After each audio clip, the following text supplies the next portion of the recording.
خواجہ جی دل میں میرے کیا گل کھلایا آپ نے، خواجہ جی دل میں میرے کیا گل کھلایا آپ نے، ظلمتوں میں نور کا دیپک جلایا آپ نے، ظلمتوں میں نور کا دیپک جلایا آپ نے، تاکہ یہ بن جائے ولیوں صوفیوں کی سرزمین، تاکہ یہ بن جائے ولیوں صوفیوں کی سرزمین، اس لیے بھارت میں ہی ڈیرا لگایا آپ نے، اس لیے بھارت میں ہی ڈیرا لگایا آپ نے۔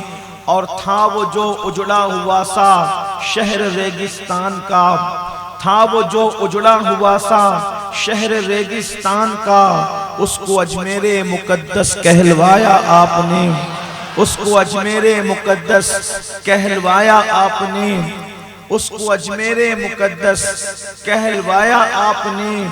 اور فیض خواجہ سے چلا ہے آج نظمی کا قلم، فیض خواجہ سے چلا ہے آج نظمی کا قلم، اس کو کچھ لکھنے کے بھی قابل بنایا آپ نے۔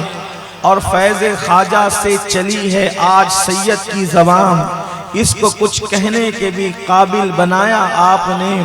مزرعِ چشت بخارا و عراق و اجمیر، مزرعِ چشت بخارا و عراق و اجمیر، کون سی کشت پہ برسا نہیں جھالا تیرا، کون سی کشت پہ برسا نہیں جھالا تیرا۔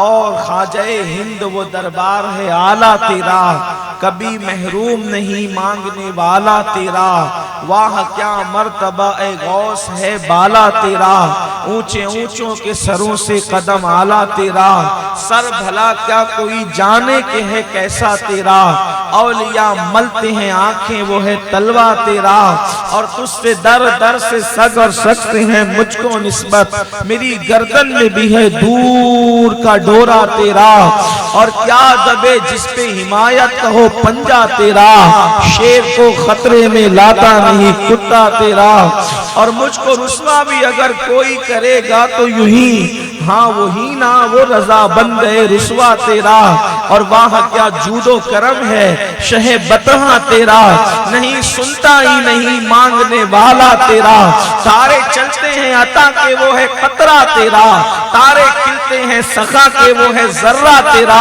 اور میں تو مالک ہی کہوں گا کہ ہو مالک حبیب، میں تو مالک ہی کہوں گا کہ ہو مالک حبیب، یعنی محبوب و محب میں نہیں میرا تیرا۔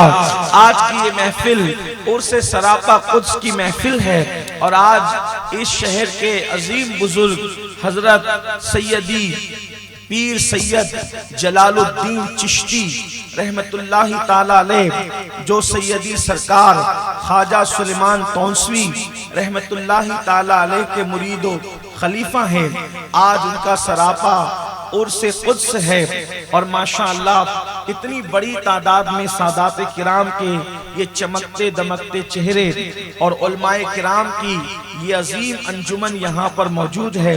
میرا دل یہ چاہتا تھا کہ معزز سادات کرام کے نام لے کر گفتگو کا آغاز کیا جائے، لیکن محفل بہت شباب پر ہے اور موسم محفل کی حمایت میں نظر نہیں آتا۔ لوگ کہتے ہیں موسم خراب ہے، ہمارے یہاں اہل سنت میں موسم کبھی خراب نہیں ہوتا، ہمارے یہاں ہر موسم اچھا ہوتا ہے، اس لیے موسم اتنا ضرور ہے کہ محفل کی حمایت میں نہیں ہے، لیکن اگر آپ میری حمایت میں ہیں تو پھر ہم موسم کی پرواہ کرنے والے لوگ ہیں بھی نہیں، اس لیے کہ جو ہے وہ مومن جو ہے وہ عقاب کی طرح ہوتا ہے، جب بارش آنے والی ہوتی ہے تو سارے چڑیے کوے پرندے اور سب اپنے اپنے گھونسلوں میں گھستے ہیں، لیکن جو عقاب ہوتا ہے وہ کہتا ہے آ تاکہ میں تیرا مقابلہ کروں۔ موسم بدلتا ہے لیکن عقاب اپنی جگہ نہیں چھوڑتا، اور اقبال نے مرد مومن کی مثال موسم سے دی بلکہ عقاب سے دی ہے۔ موسم تو بدلتا رہتا ہے لیکن عقاب موسم کا جو ہے وہ اس کے ساتھ انجوائے کرتا ہے۔ اقبال کہتے نہیں تیرا نشیمن قصر سلطانی کے گنبد پر، تو شائی ہے بسیرا کر پہاڑوں کی چٹانوں میں، اور عقابی روح جب بیدار ہوتی ہے جوانوں میں، نظر آتی ہے ان کو اپنی منزل آسمانوں میں۔ آج کی یہ محفل چونکہ سلسلہ چشتیہ کے ایک عظیم بزرگ حضرت سیدی سرکار سید جلال الدین چشتی رحمت اللہ تعالیٰ علیہ کے نام سے منسوب ہے، اس لیے آج حضرت سید حامد حسین بابا کے حکم پر میں نے عنوان منتخب کیا ہے دینی خدمات اور بزرگان چشت، یعنی ہندوستان میں چشتی بزرگوں نے دینی خدمات کس طریقے سے انجام دی ہے۔ یاد رکھیں یہ جو روزانہ اذان ہم 5 وقت چھوٹے سے چھوٹے دیہات میں سنتے ہیں، یہ 5 وقت کی اذان جو چھوٹے چھوٹے گاؤں میں چھوٹے چھوٹے دیہاتوں میں ہم اذان کی آواز سنتے ہیں، تلاوت قرآن کی آواز سنتے ہیں، یہ نمازوں کا نظام ہے، یہ نمازوں کا نظام ہے۔ آپ کو بتاؤں ہندوستان میں تقریباً کم و بیش 30 کروڑ مسلمان بستے ہیں۔ کتنے کروڑ؟ کم و بیش 30 کروڑ مسلمان بستے ہیں، اور 30 کروڑ مسلمانوں میں اگر 1 کروڑ مسلمان بھی 5 وقت کی نماز پڑھتے ہیں تو 5 وقت کی نماز کو اگر ہم جوڑیں تو 5 وقت کی نماز مل کر کم سے کم رکعتیں، جو لوگ بہت تساہلی اور غفلت کے ساتھ کم سے کم رکعتیں پڑھتے ہیں تو 20 رکعت تو ہر مسلمان جو 5 وقت کی نماز پڑھتا ہے وہ 20 رکعت نماز پورے دن میں پڑھتا ہے، اور ہر 2 رکعت پر جو ہے وہ گویا کہ اللہ اکبر 1 مرتبہ رسول اللہ صلی اللہ علیہ وآلہ وسلم پر درود شریف بھیجتا ہے۔ تو اس طریقے سے کم از کم ہندوستان کی سرزمین سے 20 کروڑ نہیں، اللہ اکبر اللہ اکبر کتنی بڑی تعداد آپ دیکھیں، اللہ اکبر 20 کروڑ نہیں بلکہ کم سے کم 40 کروڑ کی تعداد میں ہر دن محمد رسول اللہ پر درود ہندوستان کی سرزمین سے بطور ہدیہ اور تحفہ صرف نماز کی حالت میں مدینہ منورہ روانہ کیے جاتے ہیں۔ جو بعد میں پڑھتے وہ الگ ہے، صرف نماز کا ایک میں نے مختصر اشارہ آپ کو دیا ہے کہ 40 کروڑ درود شریف ہندوستان سے رسول اللہ کی بارگاہ میں جاتے ہیں۔ ابھی تلاوت کا حساب نہیں، ابھی روزوں کا حساب نہیں، یہ صرف درود جو مدینے جا رہے ہیں ہندوستان والوں کی طرف سے اتنی بڑی تعداد میں، یہ جن کی محنتوں کا نتیجہ ہے انہیں بزرگان چشت اہل بہشت کہتے ہیں۔ یہ چشتیوں کی محنت کا نتیجہ ہے، یہ چشتیوں کی محنت کا نتیجہ ہے کہ اتنے درود جا رہے ہیں۔ یہ اذانیں، پھر اس کے بعد تلاوت قرآن، پھر اس کے بعد نمازیں، پھر اس کے بعد روزے، پھر اس کے بعد صدقات، پھر اس کے بعد خیرات، ہر چیز کا ایک اپنا الگ مزاج ہے۔ آپ کہیں گے ہندوستان کے اندر تو چشتیوں کے آنے سے پہلے بھی اسلام آ چکا تھا، یقیناً میں اس کا منکر نہیں ہوں۔ ہندوستان میں چشتیوں کے آنے سے پہلے اسلام آ چکا تھا، لیکن آپ سے پوچھنا چاہتا ہوں اسلام آیا تو تھا صحابہ کرام ہی کے دور سے، ابھی قبلہ بدلا بھی نہیں تھا، قبلہ مسلمانوں کا بیت المقدس تھا، اس وقت سے اسلام ہندوستان میں آیا تھا، لیکن ہندوستان میں اسلام کا حال بالکل ایسے ہی تھا جیسے آٹے میں نمک کی طرح۔ اللہ اکبر اس سرزمین پر حالت یہ تھی، تھوڑا سا جائزہ لیں گے، آج یہ چشتی بزرگوں کی محنتوں کا اندازہ کریں ذرا۔ آپ نے اب تک صرف ساگر کو آپ نے گھاگھر میں محسوس کیا ہے، اونٹوں کے بیٹھنے کو سنا ہے، لیکن یاد رکھنا غریب نواز کا یہ بڑا کارنامہ نہیں ہے کہ انہوں نے اونٹوں کو بٹھایا یا انہوں نے ساگر کو گھاگھر میں سمیٹا۔ اللہ اکبر علم والے، روحانیت والے، یہ سب اہل علم علماء کرام اور سادات موجود ہیں۔ میں جہاں غلطی کروں گا یہ مجھے ٹوکیں گے، روکیں گے، لیکن آپ سب کی توجہ چاہتا ہوں۔ سید جلال الدین چشتی کے عرس میں آنے والوں تھوڑی دیر محسوس کرنا، اللہ اکبر اندازہ کرنا، اس ہندوستان کی سرزمین پر اسلام آیا تو پہلے ہی تھا لیکن آٹے میں نمک کی طرح تھا۔ ہند کا ماحول کیا تھا، اکھنڈ بھارت کا کا ماحول کیا تھا؟ اللہ اکبر، یہاں پر تیل اللہ اکبر کس پر جلایا جاتا تھا؟ پتھروں کے نام پر تیل جلتا تھا، درختوں کے نام پہ تیل جلتا تھا، دیسی گھی کو سورج اور چاند کے نام پہ جلایا جاتا تھا۔ حیرت کی بات ہے، گھی کھانے کی چیز ہے، وہ پتھر اور کنکر اور درخت اور شجر اور حجر کے نام پر جلتا تھا دیسی گھی، اور پیشاب پیا جاتا تھا۔ جو چیز کھانے کی تھی اس کو جلایا جاتا تھا، جو چیز ضائع کرنے کی تھی لوگ اس کو پیتے تھے۔ نیچے کے کپڑے اوپر، اوپر کے کپڑے نیچے، حالت یہ تھی۔ ناخن بڑھانے کو فیشن سمجھا جاتا تھا، بیٹیوں کو مار ڈالا جاتا تھا، بیٹیوں کو زندہ جلا دیا جاتا تھا۔ یہ صورتحال تھی ہندوستان کی سرزمین پر۔ انسان جو ہے وہ لباس کے اعتبار سے بھی انسان نظر نہیں آتا تھا۔ یہ میں صرف اپنی بات نہیں کر رہا ہوں، ہندوستان کی تاریخ اٹھا کر کے پڑھیں۔ لیکن اللہ اکبر، اور پھر ہندوستان کا مزاج یہ ہے، ہمارا ملک پیارا بھارت ہندوستان جو ہے وہ پہلے ہی دن سے نگاہ رسالت میں بھی تھا، بلکہ یوں کہہ لیں روز اول ہی سے وہ نگاہ الوہیت میں کے حوالے سے خاص طور پر رحمت کا جو ہے وہ اللہ اکبر اس پہ رحمت کی نگاہ تھی، نگاہ الوہیت رحمت کی ہندوستان کی سرزمین پر تھی۔ اس کی وجہ یہ ہے کہ سب سے پہلا انسان جنت سے نکلتا ہے، اور جنت سے نکل کر وہ جس زمین پر قدم رکھتا ہے اس کو ہندوستان کی زمین کہتے ہیں۔ اگر اس طرح سے اشارتاً میں محسوس کروں یا آپ محسوس کریں تو یہ پتا چلتا ہے، صرف اشارتاً کہہ رہا ہوں، اشارت النص کے اعتبار سے انسان جب کسی ٹرین سے سفر کرتا ہے، بس سے سفر کرتا ہے، تو وہ پہلے اپنی منزل سے نکل کے جہاں پہلے رکتا ہے تو وہ چیز منزل سے بہت قریب ہوتی ہے۔ تو انسان نے سفر کیا جنت سے اور اترا ہندوستان میں، تو اس سے یہ اشارہ ملتا ہے ہندوستان جنت کے بہت قریب ہوتا،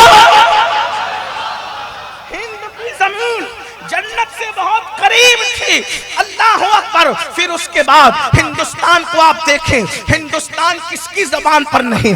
آدم اترتے ہیں ہندوستان میں، جبریل سب سے پہلے زمین پر آتے ہیں اذان دینے کے لیے ہندوستان میں۔ یہ چیزیں میں پہلے پڑھ چکا ہوں، اس کو میں بہت طویل نہیں کرنا چاہتا، صرف آپ کے ذہن کا تعلق جو ہے وہ بکھری ہوئی کڑیوں سے جوڑنا چاہتا ہوں۔ پہلی اذان ہندوستان میں ہوگی، پہلی نماز ہندوستان میں ہوگی، پہلا انسان ہندوستان میں آیا۔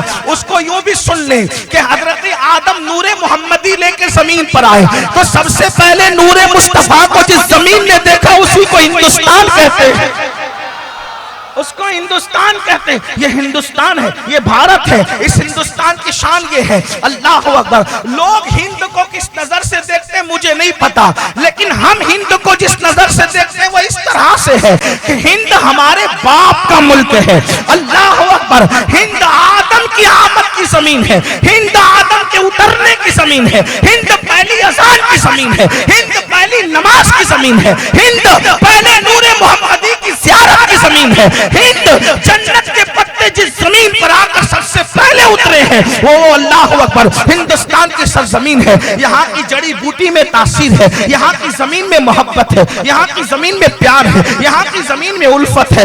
اس لیے پیار ہمارا مذہب ہے، محبت ہمارا مذہب ہے، اس لیے کہ ہمارے نبی نے فرمایا الا لا ایمان لمن لا محبت لا، آگاہ ہو جاؤ میری محبت کے بغیر ایمان ہے ہی نہیں۔ پتا چلا محبت ایمان ہے، محبت اسلام ہے، اور یہ زمین محبتوں کی زمین ہے، یہ زمین نکھتوں کی زمین ہے، یہ زمین پیار کی زمین ہے، یہ زمین ندیوں کی زمین ہے، یہ زمین سمندروں کی زمین ہے، یہ زمین کسانوں کی زمین ہے، یہ زمین اہل شرم کی زمین ہے، یہ زمین اہل حیا کی زمین ہے، یہ زمین نرم دل والوں کی زمین ہے، یہ زمین وعدوں کو وفا کرنے والوں کی زمین ہے۔ اللہ اکبر۔ ہم تقابل نہیں کرتے، مگر ایک بات آپ سے کہوں، اللہ اکبر، عراق والوں آ کر ہماری وفا پہ رشک کرو۔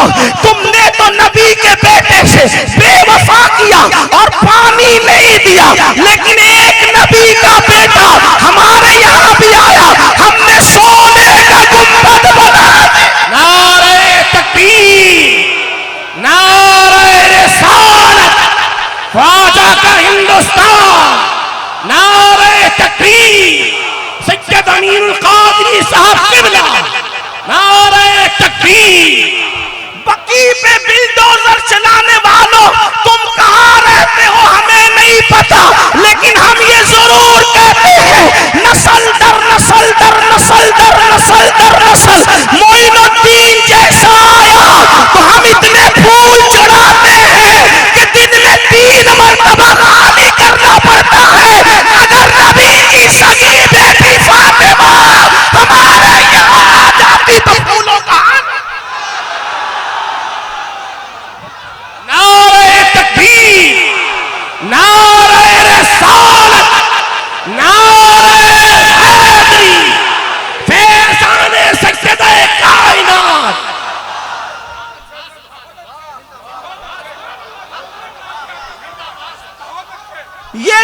زمین ہے، یہ زمین پیار کی زمین ہے، یہ زمین الفتوں کی زمین ہے، اس زمین کے اندر اللہ نے وفا رکھی ہے، اسی لیے تو اللہ کے رسول اپنے دائیں طرف دیکھ دیکھ کر مسکرا رہے ہیں۔ صحابہ نے پوچھا آقا یہ دائیں طرف دیکھ کر کیوں مسکراتے ہیں؟ فرمایا ہند سے عاشقوں کی خوشبو آتی ہے۔ لاہور کا قلندر کہہ اٹھتا ہے میرے عرب کو آئی ٹھنڈی ہوا جہاں سے، میرے عرب کو آئی ٹھنڈی ہوا جہاں سے، میرا وطن وہی ہے، میرا وطن وہی ہے۔ مالک جنت جہاں سے ٹھنڈی ہوائیں محسوس کرتا ہے اسی کو ہمارا وطن کہتے ہیں۔ اس لیے یہ زمین ہند کی زمین نگاہوں میں تھی، اور اللہ کے رسول صلی اللہ علیہ وآلہ وسلم نے جب دیکھا کہ ہندوستان میں جو ہے وہ تاریکی، بد تہذیبی، بد اخلاقی مکمل طور پر پورا ملک جو ہے اللہ اکبر تاریکی میں ڈوبا ہے، تو اپنے شہزادے حضرت سرکار خواجہ غریب نواز معین الدین چشتی حسن سجدی ثم اجمیری رضی اللہ تعالیٰ عنہ سے فرمایا معین الدین ہندوستان جاؤ اور وہاں جا کر کے دین کا اجالا پھیلاؤ۔ یہ باتیں تو آپ بار بار سن چکے ہیں، اب آپ کی میں توجہ چاہتا ہوں۔ دراصل بزرگان چشت کی محنتوں پر مجھے آج آپ کی حوالے سے گفتگو کرنا ہے۔ ذرا اگر آپ یہ سننے آئے ہیں کہ میں بھی دو چار کرامتیں بیان کر کے جو ہے وہ آپ سے چند ناروں کی خیرات وصول کر لوں تو شاید آج مجھ سے نہیں ہو سکے گا۔ میں کرامتوں کا مخالف نہیں، لیکن آپ کی توجہ چاہتا ہوں، اور میں آنے والوں توجہ سے سنو۔ پھر اس کے بعد اب اگر غریب نواز سے محبت ہے تو صرف پھول چادر گھاگر یہی محبت کی نشانی نہیں، لیکن ان کی محنتوں کا احساس کرو۔ یہ امت وہ ہے، یہ قوم وہ ہے۔ ہم نے بزرگوں کے نام کے نعرے تو لگائے لیکن بزرگان دین کی محنت کا احساس نہیں کیا، ہم نے بزرگوں کی محنتوں کا احساس نہیں کیا۔ غریب نواز اپنے نانا کا حکم سنتے ہیں، اور سننے کے بعد اب ذرا توجہ کرنا، اللہ اکبر، وہ اللہ کا فقیر، وہ اللہ کا نیک بندہ آج جس کے آستانے پر، یہ بات بھی میں اپنے نوجوانوں سے کہہ دوں، پوری دنیا کے اکثر مزارات پر میری حاضری ہوئی الحمدللہ، شکر کے طور پہ کہہ رہا ہوں، فخر نہیں کرتا۔ تقریباً 80% مزارات تو جو بڑے اکابرین ہیں ان کے مزارات پر 80 نہیں تو 90% میں نے الحمدللہ تعالی شکر کے طور پہ فخر نہیں، ملک شام کے اولیاء کے مزارات کی زیارت کی ہے، عراق کے مزارات کے اولیاء کی زیارت کی، مدینہ منورہ، مکہ المکرمہ، اپنی اسلاف کے آستانوں پر، ہندوستان کے اکثر آستانوں پر حاضری دی ہے۔ لیکن میں اس نتیجے پر پہنچا ہوں کہ پوری دنیا میں سب سے زیادہ پھول اگر کسی کے مزار پر چڑھتے ہیں تو وہ آستانہ ہے میرے خواجہ سرکار غریب نواز کا آستانہ، عطائے رسول کا آستانہ، ہند الولی کا آستانہ۔ اللہ اکبر، میرے آقا صلی اللہ علیہ وسلم کے پیارے دیوانوں، مراتب کس کے کیا ہیں اس پر بات نہیں ہو رہی ہے، پھول سب سے زیادہ جس کے آستانے پر چڑھتے ہیں وہ غریب نواز کا آستانہ۔ غوث پاک کے آستانے پر بھی بارہا جانا ہوا ہے، لیکن ایک بات کہوں، وہاں بھی آپ کو اتنے پھول نظر نہیں آئیں گے۔ گوثیت ماب ہے، تقابل نہیں کر رہا ہوں، لیکن آپ کو یہ ضرور بتانا چاہتا ہوں، اس سے اہل ہند کی محبت کا اندازہ ہوتا ہے، اس سے محبت کا پتہ چلتا ہے۔ اللہ اللہ، لوگوں کے ہاتھ میں پتھر ہوتے ہیں، ہند والے اپنے بزرگوں کو پھول پیش کرتے ہیں۔ اللہ اکبر، اندازہ تو فرمائے، یہ ہندوستان والوں کی محبت ہے۔ ایک بات بتاؤں آپ کو، واللہ پوری دنیا کی بڑی بڑی کانفرنسوں کا جائزہ لے لیں، یہ چند دن میں ایک ولی کے نام پر اگر بلایا جائے تو اس طرح ہزاروں کا مجمع جمع ہوتا ہے، اور زمین پر انسان مہینوں محنت کر کے بھی بڑی بڑی کانفرنسوں میں اتنے لوگوں کو جمع نہیں کر سکتا۔ یہ بھی ہند والوں کی محبت ہے، ہند والوں کا اپنا پیار ہے۔ اللہ اس محبت کو نظر بد سے بچائے، اللہ اس پیار کو نظر بد سے بچائے، اللہ قیامت تک ہماری نسلوں کو عشق و محبت میں غرق رکھے، اور اللہ ہمیں اسی پر موت عطا کرے اور اسی پہ قیامت کے دن اٹھائے۔ اس لیے کہ ہمارے نبی نے فرمایا، آقا فرماتے لوگوں جو جس سے محبت کرے گا جنت میں اسی کے ساتھ رکھا جائے گا۔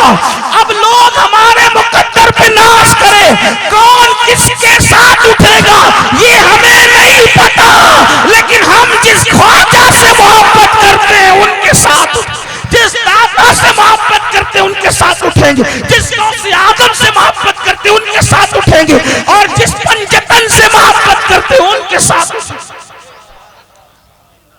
تیری جنت کیسی ہے تو بتا، میری جنت کا شان کا عالم، میری جنت کی شان کا عالم یہ ہے۔ بہرحال دور نہ جاتے ہوئے بہت دور نہ جائیں، قریب آتے ہیں۔ سرکار غریب نواز کو حکم ہوا ہندوستان جاؤ دین کی خدمت کی۔ آپ غور کیجئے، ہم اور آپ اس شہر میں خود سے نہیں جاتے جب تک لوگ ہماری تاریخ نہ دیں، بلائیں نہ، ہے نا؟ غریب نواز بن بلائے مہمان نہیں ہے، نانا کا حکم ہے، نہ کوئی رشتہ دار ہے، نہ کوئی خاندان ہے، نہ کوئی قبیلہ ہے، نہ کوئی استقبال کرنے، کچھ نہیں۔ مدینہ منورہ سے پیدل ہند کی طرف آ رہے، تھوڑا محسوس کریں، یہ ہے بزرگان چشتی، سارے بزرگوں کی محنت ہے۔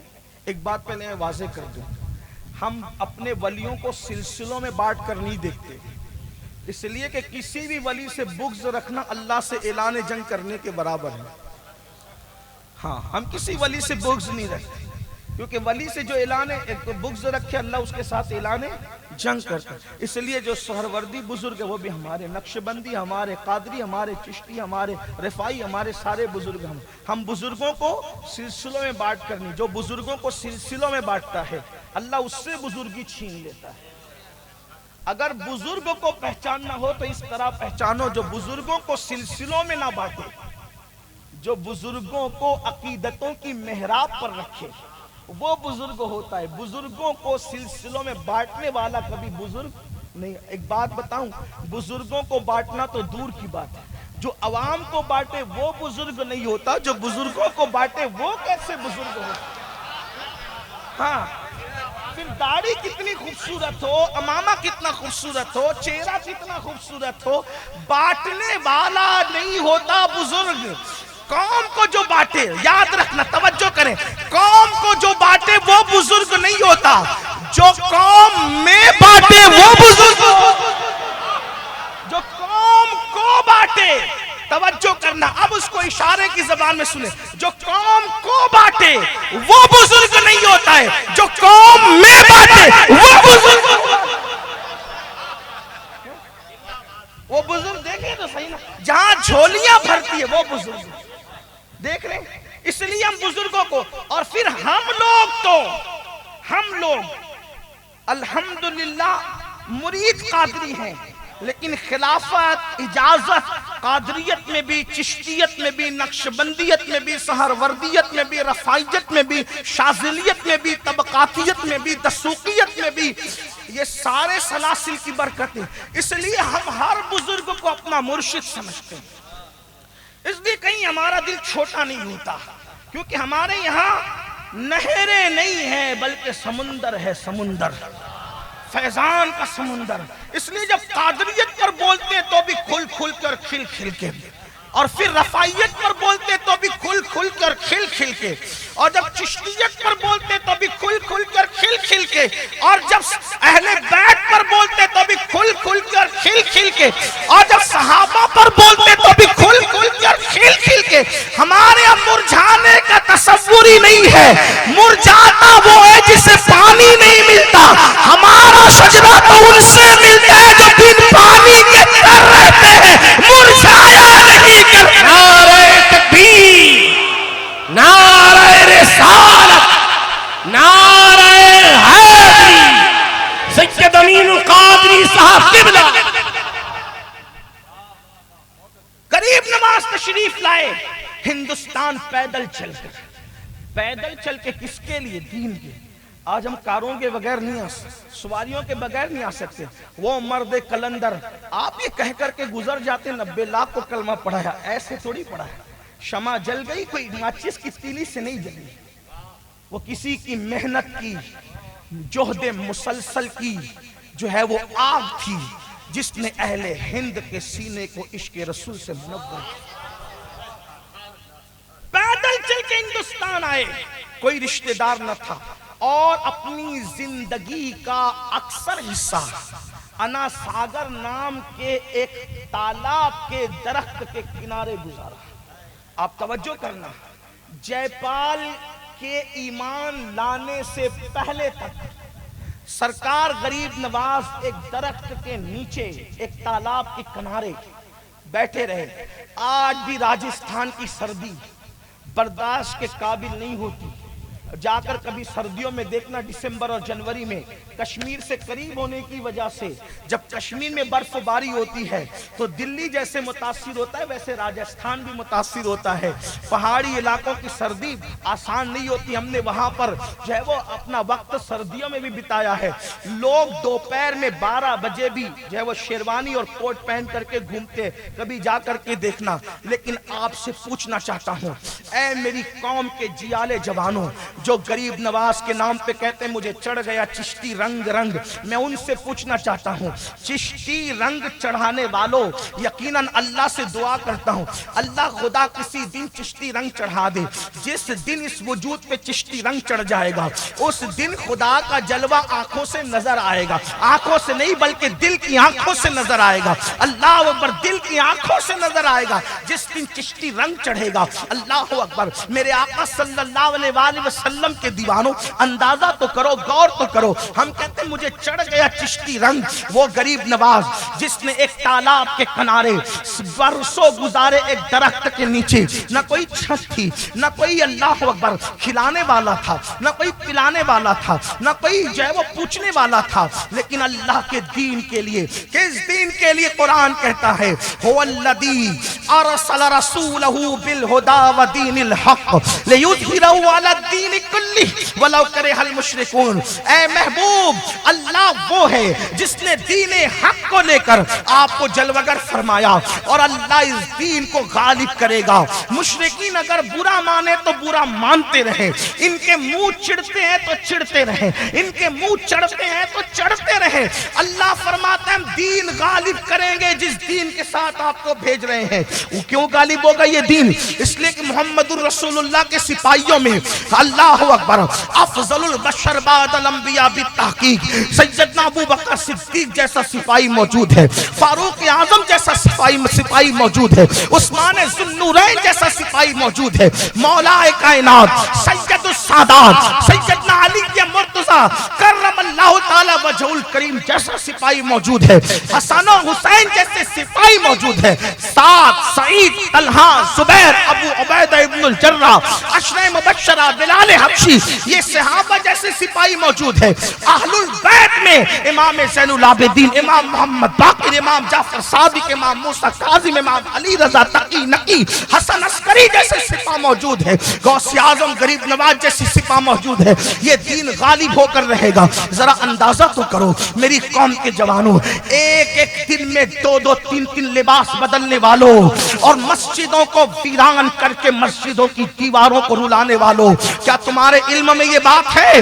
حضور سید العلماء مہروی رحمت اللہ تعالی علیہ فرماتے ہیں کہ جب سرکار غریب نواز کو بعد وصال غسل دیا گیا تھا تو اس وقت جب آپ کے جسم اطہر سے وہ کرتا اتارا گیا تھا، کرتا جو آپ کے جسم پر موجود تھا، چشتیوں مجھے چڑھ گیا چشتی رنگ کا نعرہ لگانے والوں، مجھے تو خواجہ کا، مجھ پہ خواجہ کا کرم ہے، میں خواجہ والا ہوں، ہم خواجہ والے ہیں. سنو سنو، ذرا دھیان سے سنو اپنی مرشد کی محنتیں. اللہ اکبر. سرکار غریب نواز کی زندگی بیان ہو رہی ہے، ہندوستان کے اصلی راجہ کی زندگی بیان ہو رہی ہے، ہند کے اصلی بادشاہ کی زندگی بیان ہو رہی ہے. لوگوں کو بتا دو، ہمیشہ یاد رکھو یہاں تو کل دوسرا رہے گا. زمین ہندوستان کا راجہ ہمارا راجہ سوال.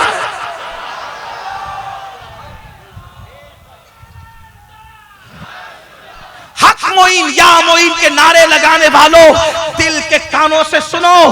اللہ اکبر. توجہ سے سننا کہ جب سرکار غریب نواز کو وصال کے بعد غسل دینے کے لیے جب غسال نے کپڑے اتارے تو آپ کے کرتے کا وزن کئی کلو کا ہو گیا تھا.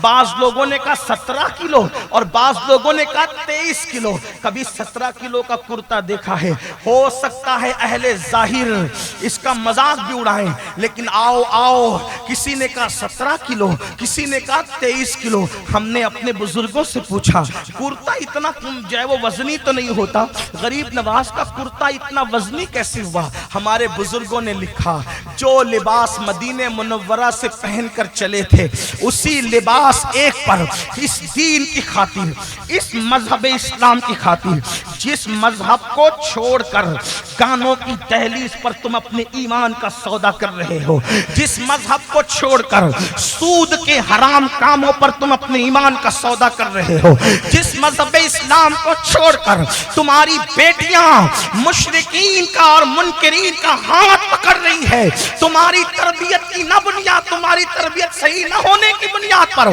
تمہارے بچے پھٹی ہوئی جینس اور پھٹے ہوئے ٹی شرٹ کو بطور فیشن پہن کر خود اسلام کے نام پر دھبا بن رہے ہیں, جس مذہب اسلام کو تم نے داڑیاں مڈا کر گٹروں میں پھکوا کر خود بدنام کیا, جس مذہب اسلام کی تعلیمات کو تم نے قرآن کی شکل میں طاق پر تو رکھا لیکن روزانہ موبائل کو 50 مرتبہ کھولتے رہے, اس دین کے لیے ہمارے خواجہ جو بزرگان چشت کے سردار اس زمین پر, بلکہ اپنی عقیدتوں کے اظہار کے لیے بھی کہہ دو جس کو جتنے پہاڑے پڑھنا ہے پڑھتا رہے, میں بغیر کسی تکلف کے یہ کہوں گا کہ ہندوستان میں اگر ولیوں کا کوئی سردار ہے تو اس کو صرف اور صرف غریب نواز کہا جاتا. ہند میں جو ولیوں کا سلطان وہ صرف غریب نواز ہے, وہ صرف غریب نواز ہے, اور غریب نواز کی شان یہ ہے واللہ کوئی کچھ بھی ہو وہ جب بھی گیا ہے تو غریب نواز کا غلام بن کر کے گیا ہے. اللہ اللہ, مدینے کا پتہ معین الدین نے دیا, بغداد کا پتہ معین الدین نے دیا, عراق میں کربلا کا پتہ معین الدین غریب نواز نے دیا, نجف اشرف تک پہنچانے والا ہندوستان والوں کو کوئی اور نہیں ہے, اسے خواجہ غریب نواز کہا جاتا ہے. اللہ اللہ, لیکن سنو اور تھوڑا محسوس کرو, محبتیں محسوس کرواتی ہے. 23 کلو یا 17 کلو کا کرتا ہوا, تو پتہ ہے کیوں ہوا؟ بزرگان دین فرماتے ہیں مدینے پاک سے جو کرتا پہن کر چلے تھے اسی کرتے پر آپ نے پوری زندگی گزاری. جب وہ پھٹا کرتا تو اس پہ پیون لگا لیتے, جب وہ پھٹا کرتا اس پہ پیون لگا لیتے, پیون پر پیون, پیون پر پیون, پیون پر پیون, اتنے پیون لگائے آپ نے کہ آپ کا کرتا کئی کلو کا ہو گیا تھا لیکن دوسرا لباس نہیں بدلا. کیوں؟ اس کی وجہ یہ تھی کہ غریب نواز کا حال یہ تھا کہ ایک درخت کے نیچے بیٹھے تھے. محسوس کرو اس سردی کو, وہ راجستھان کی آج سے تقریباً 850 سال 900 سال پہلے کی سردی, وہ بارش محسوس کرو, اللہ اکبر, راجستھان کی بارش, اور پھر وہ گرمی, وہ جہنم کی یاد دلانے والی گرمی. پہاڑوں کی چٹانوں کا حال یہ ہے کہ دریا اور پہاڑ کی گرمی میں فرق یہ ہوتا ہے, دریا جلدی گرم ہوتا ہے, جلدی سے ٹھنڈا ہو جاتا ہے, یہ حال ہوتا ہے نا دریا کا. اللہ اکبر, لیکن وہ پہاڑوں کی گرمی, اللہ اکبر, پہاڑوں کی گرمی کا کیا حال تھا قربان جائیں. لیکن میرے خواجہ نے ایک تالاب کے کنارے بیٹھ کر اپنی زندگی کے کم و بیش 40 سال سے زائد کا وقت جو ہے وہ گزارا ہے. برسات تھی, سردی تھی, گرمی تھی, اس مرد کلندر کو ایک فکر تھی, ایک فکر, اور وہ فکر کیا تھی؟ اللہ کے دین کے اشاعت کے لیے آیا ہوں, اللہ کے دین کو پھیلا جاؤں, اللہ کے دین کی خدمت کروں. اس کے لیے کیا کرنا پڑا؟ پانی بند کیا گیا, آپ نے اپنی کرامت کے ذریعے سے پانی کھلوا لیا.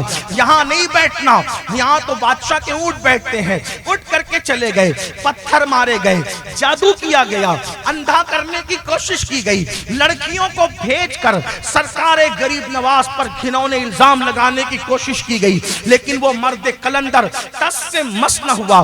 آپ جانتے ہیں, آؤ غریب نواز کی زندگی سن لو جس نے دین کی خاطر, اللہ اکبر, ایک ہفتے کے بعد, ایک ہفتے 7 دن کے بعد, اللہ اکبر, جو کھانا کھاتا تھا تو یہ کہ 3 یا 5 لقمے صرف جس کی غذا تھی 7 دن کے بعد, ہر 7 دن کے بعد جس کے 5 یا 7 لقمے کی ایک غذا تھی, بس اتنا وہ اپنی زندگی کے اندر اتنا کھاتے تھے.